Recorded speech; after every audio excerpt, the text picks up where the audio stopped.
Transylvania is a region right next door to Hungary. World War II, by the way, in the village were only about 100 families, all Christian, except my family was Jewish. World War II started in September 1, 1939. By May of 1940, Transylvania was occupied by Hungary, and with the occupation, everything changed. My father had to go every 2 weeks to the nearby police station. If he didn't, he was going to be arrested. School started in the fall. We really had a one-room schoolhouse that was mostly for about 40 to 45 kids, and it was taken over by the Hungarians, and with it, hatred against Jews was openly practiced, advocated, and taught. So a mass problem in my math book was if you have 5 Jews and you kill 3, how many are left? Everything in our life was surrounded by killing Jews. And the Nazis, the Hungarian Nazis that occupied Transylvania, passed 2 laws, at least 2 laws every year. And the laws were designed to make the life of Jewish people very difficult. So in 1942, when I was 8, there were 2 new laws that were passed. One said that Jews could not hire anybody who was not Jewish, which meant that we couldn't hire anybody in our village. Second said that Jews could not travel anywhere without a special permit. Well, my mother got sick in the summer of 42, and she could not handle the responsibilities of a very big, old-fashioned farm. My father asked for a permit to go to the big city. The permit was not given. And I could actually feel that we were in big danger. So I said to my father, Daddy, the time has come for us to escape to Romania. The Romanian border was only 1 hour by foot from our house, and the rumor was that life for Jews in Romania was much better than in Hungary. Actually, what happened, most of the Jews in Romania survived. Most of the Jews in Hungary were murdered. But my father said, you're just a little kid. You do not understand the important issues in our life. I have a theory that children from age 6 to 13 are a lot smarter than people think they are. After 13, the hormones kick in. I don't know what happens to hormones. But my father kept saying, we have a nice home, we have plenty of food. And then he said, the Germans won't come to this tiny village to pick up 6 Jews. In our family, there were 6 people, my father, my mother. My father was 44, my mother 38. My oldest sister, Edith, 14. My middle sister, Alice, 12. And Miriam and I, twins, were 10 years old, and we were taken away. Well, I wish that my father was right.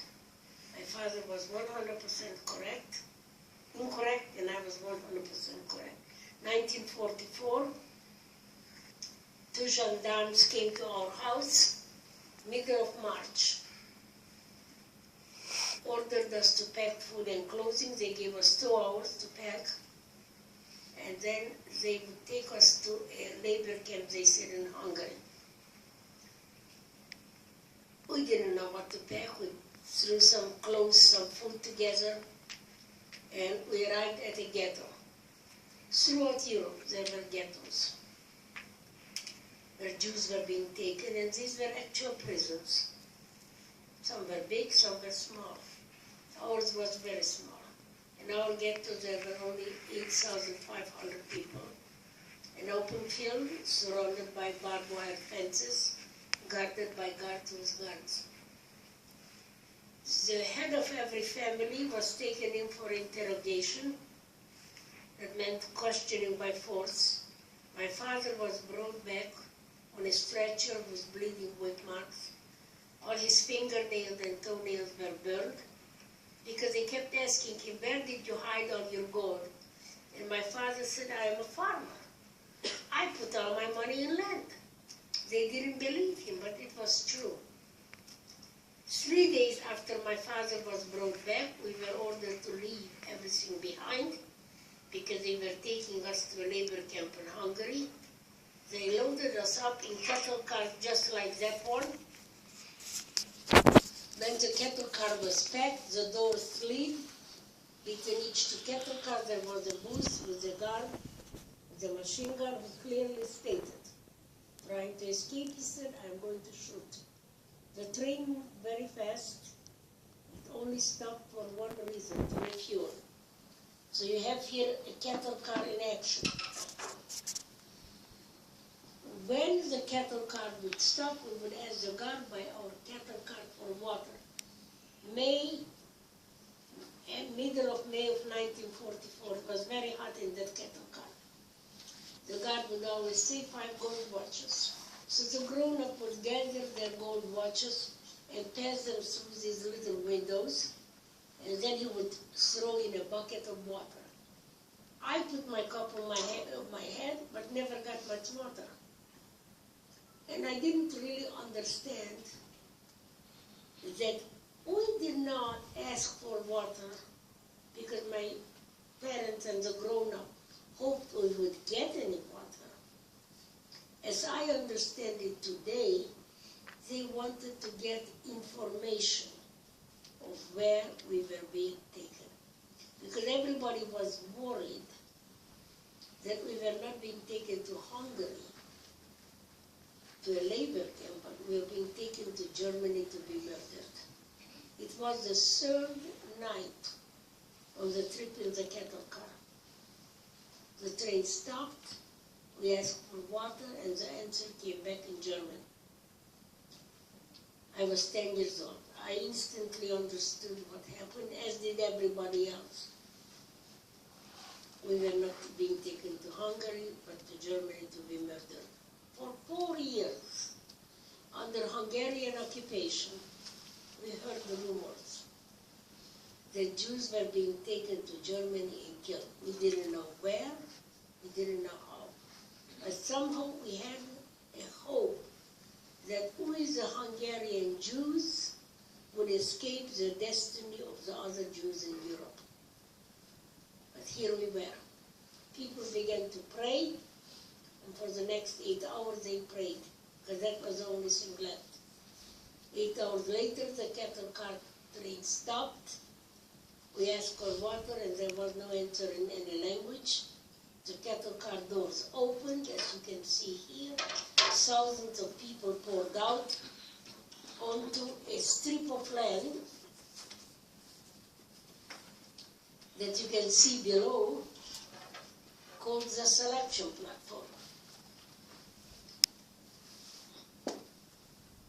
So here is the train came through here.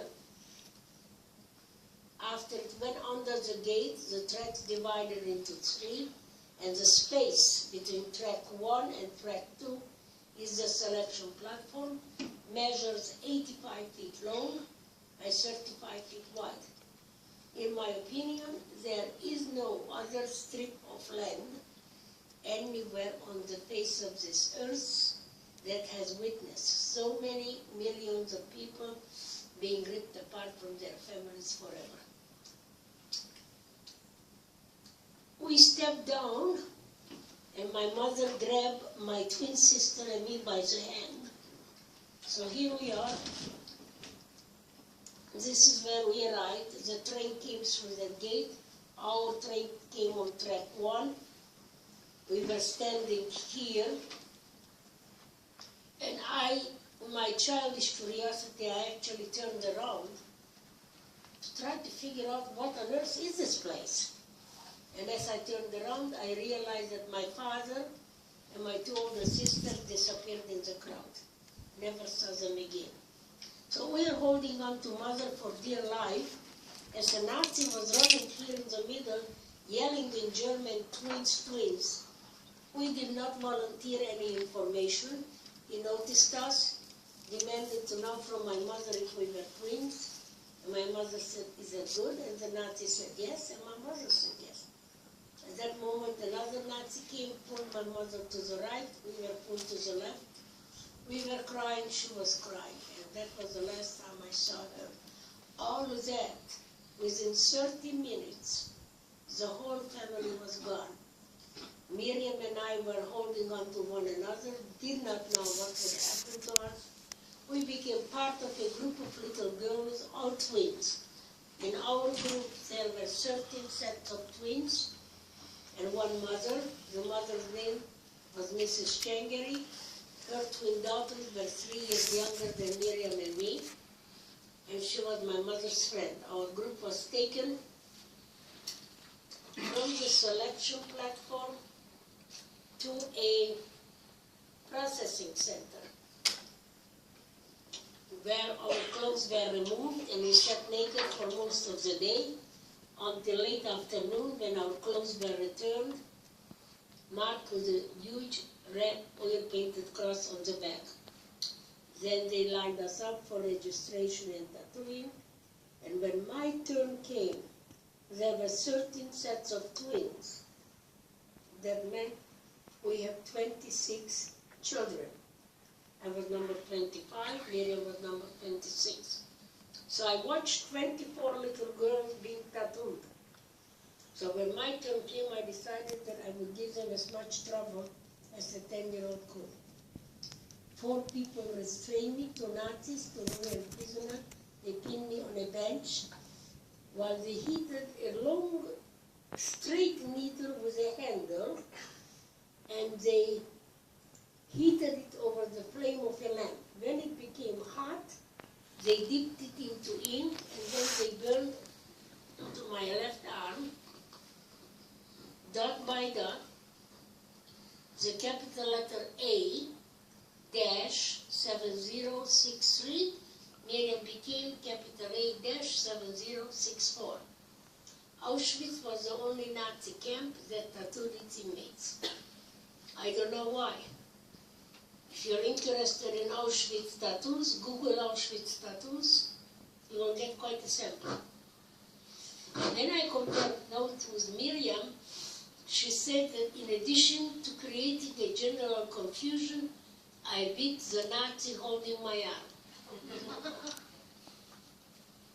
I am sure I was capable of doing that. But I was raised to be a nice girl, so I must have blocked it out of my mind. Once we were processed, we were marched throughout the camp, and we arrived at a wooden modular horse barn.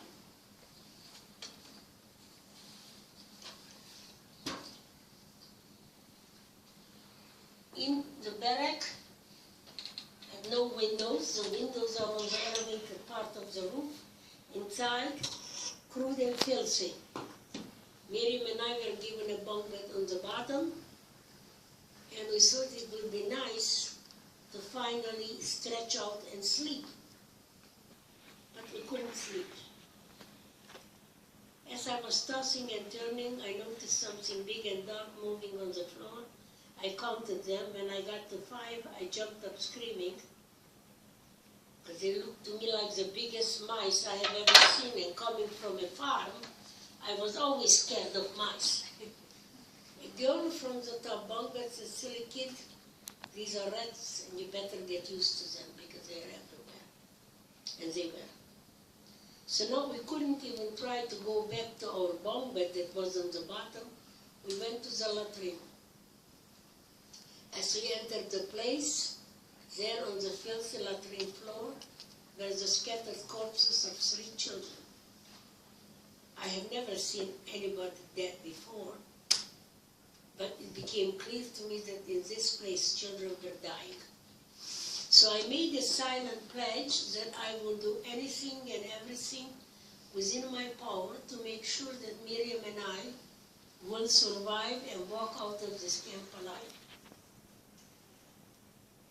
The conditions in the barrack and in the camp were horrific. We were given no more than about 300 calories a day, which meant we were starving to death. in the barrack, we were little girls between the ages of 2 and 16.